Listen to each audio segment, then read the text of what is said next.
Oui, j'adore. Mais ce que j'aime avant tout, c'est faire Écran d'arrêt, mon émission sur internet. L'autre jour, j'ai vu le dernier film de Christian Carion en sa présence.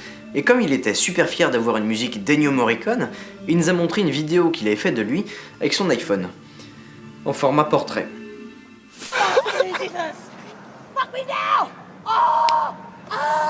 Le cadre qui entoure une scène a de l'importance.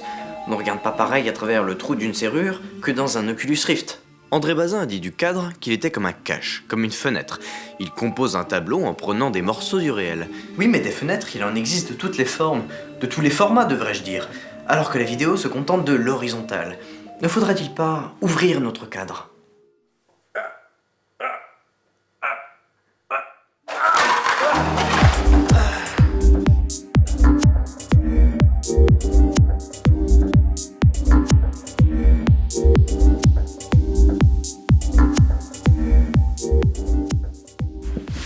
Le format, c'est une histoire de support et de cadre, et il peut vous être utile d'avoir vu l'épisode que j'ai dédié au support. Le CNRTL dit peu de choses sur le format. C'est les dimensions, longueur et largeur d'un support graphique. Un cadre, quoi. Mais avant de parler de cadre, on va parler de champ. Le champ visuel, c'est l'espace perçu par nos yeux, et plus on se concentre, plus il se resserre. L'œil, c'est une petite caméra. L'iris est un diaphragme qui s'ouvre et se ferme pour laisser passer la lumière. Le cristallin est une lentille biconvexe qui va guider les rayons lumineux. La lumière traverse l'œil pour venir former l'image sur la rétine. Dans une caméra, on utilise de la pellicule ou un capteur numérique. Mais alors que le capteur est rectangulaire, l'œil, lui, voit rond. Mais alors pourquoi avoir utilisé ce format rectangulaire ? Eh bien parce que des yeux, on en a deux. Notre champ visuel binoculaire est d'un angle horizontal de 180 degrés, 50 vers le haut, 70 vers le bas. Ça donne 120 sur 180, ou 2 sur 3, ou 24-36. Et c'est d'ailleurs le format utilisé depuis longtemps en photographie. Voilà. Je vais prendre la photo. Donc on voit rectangulaire. Mais pour avoir une image, il faut un support. Et pendant longtemps, on a peint sur les murs, sur des cailloux, ou sur notre corps. Sale, nul, 2. Pas de cadre, mais une certaine logique. Les histoires se lisent selon un sens, et ceci depuis les peintures égyptiennes jusqu'aux fresques des églises. Parce que la grandeur donne le tournis, il faut fractionner l'espace, le rendre lisible. On sépare les scènes chronologiquement. Scott McCloud est un auteur de BD américain connu pour son essai sur la bande dessinée, appelé L'Art invisible. Il y cherche les sources de la narration et va chercher chez les Égyptiens ou les Incas la manière de rendre compte des événements. Il n'y a pas de séparation en cases, mais l'idée de juxtaposer des images pour donner l'effet d'une séquence. Le cadre est arrivé pour clôturer une œuvre. Au sens propre, il signifie son achèvement, c'est un objet à part qu'on peut dissocier de son milieu. C'est bien sûr très contestable, le tag étant collé au mur et la sculpture fixée à son socle. L'art est parfois inamovible. En peinture, le cadre a plein de formats. Les dimensions de l'œuvre peuvent varier selon le sujet ou le lieu d'exposition. On préfère par exemple des petits formats pour des sujets intimes et des grands pour des sujets glorieux de bataille. A l'inverse, des peintres peuvent provoquer avec leur format. Courbet a fait polémique en peignant un enterrement à Ornans sur une toile de 3 mètres sur 7. Il existe 3 formats principaux en France, figure, paysage et marine, c'est-à-dire 3 ratios qui permettent d'avoir une reproduction à l'échelle. Mais il en existe une infinité d'autres dans le monde, surtout pour la presse.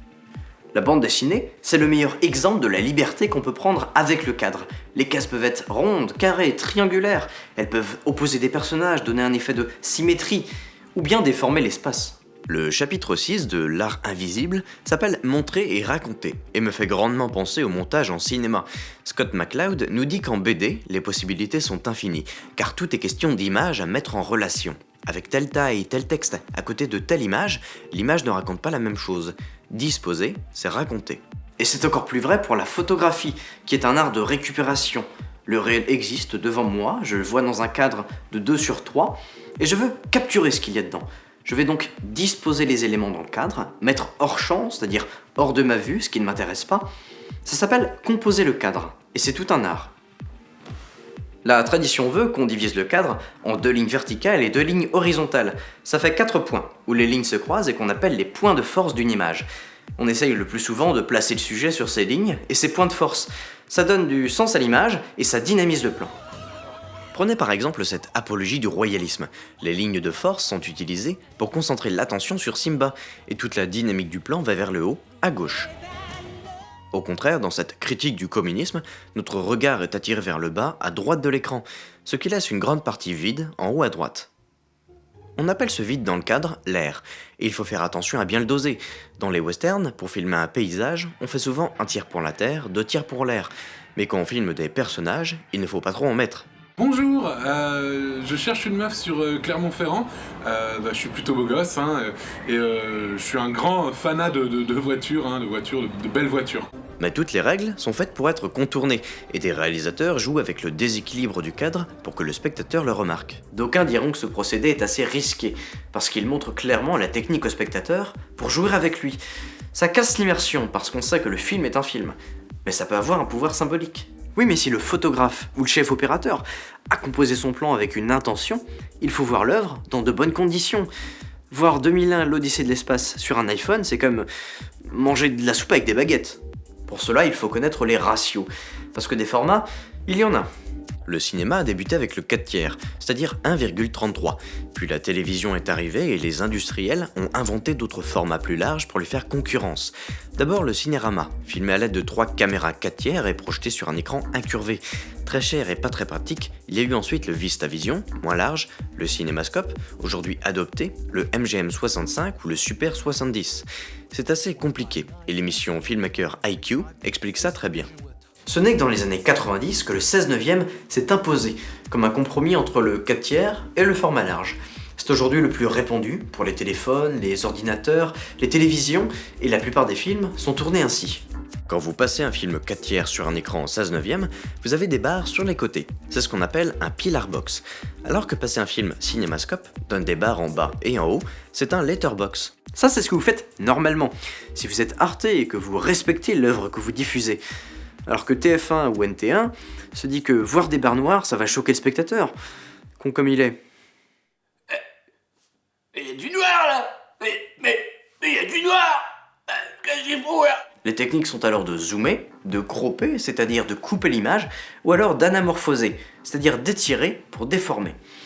Au temps de la télévision 4/3, qu'on voulait passer des films cinémascope, on procédait au pan and scan, c'est-à-dire cropper et, s'il le fallait, rajouter un panoramique.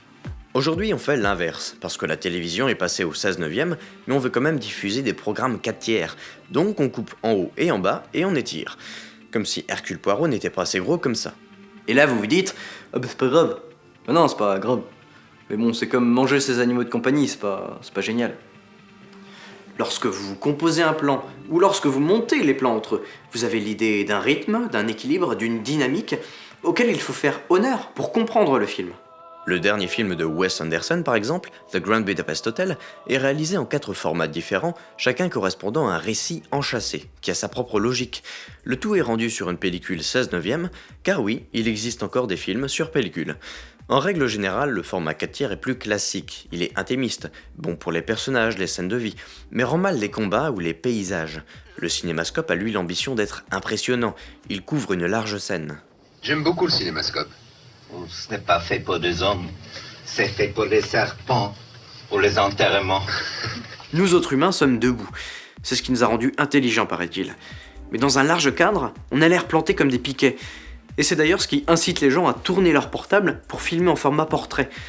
C'est d'ailleurs pas si stupide, c'est une manière de remplir plus efficacement le cadre. Un sujet appelle un format. C'est le cas dans Mommy de Xavier Dolan, où le film est en format carré 1/1. C'est assez déstabilisant, parce qu'on n'y est pas habitué, et c'est surtout très petit comme cadre. Ici, le personnage est un gamin turbulent, qui ne trouve pas sa place, et le cadre permet de traduire l'étouffement. Au contraire, un gros plan ou un face-à-face en cinémascope, ça en met plein la vue. Quasiment tous les films de Michael Mann sont en scope, et c'est cohérent parce que ces personnages sont souvent en conflit violent. Il suffit de voir la discussion De Niro-Al Pacino dans Hit pour sentir la tension. A l'inverse, dans le 4/3, le face-à-face rapproche, il y a une intimité. Lorsque Kubrick choisit ce format pour Eyes Wide Shut, c'est qu'il y a une dimension érotique et d'introspection, même si le film n'est pas toujours très humain. Puisque le format s'adapte aux besoins, il est naturel qu'il évolue. Le jeu vidéo a par exemple pris le tournant vertical sur nos smartphones. Il propose de nouvelles mises en scène, même si Candy Crush, ça n'est pas encore Kubrick. Je ne sais pas si les nouvelles technologies sont bienveillantes à l'égard du format. J'en prends pour exemple les recadrages approximatifs de la TNT. Mais je sais qu'elles le font évoluer, en créant de nouveaux supports et en élargissant le cadre. Car le cadre nous regarde plus qu'on ne le croit. Cadre magique au mur, qui a beauté parfaite et pure ?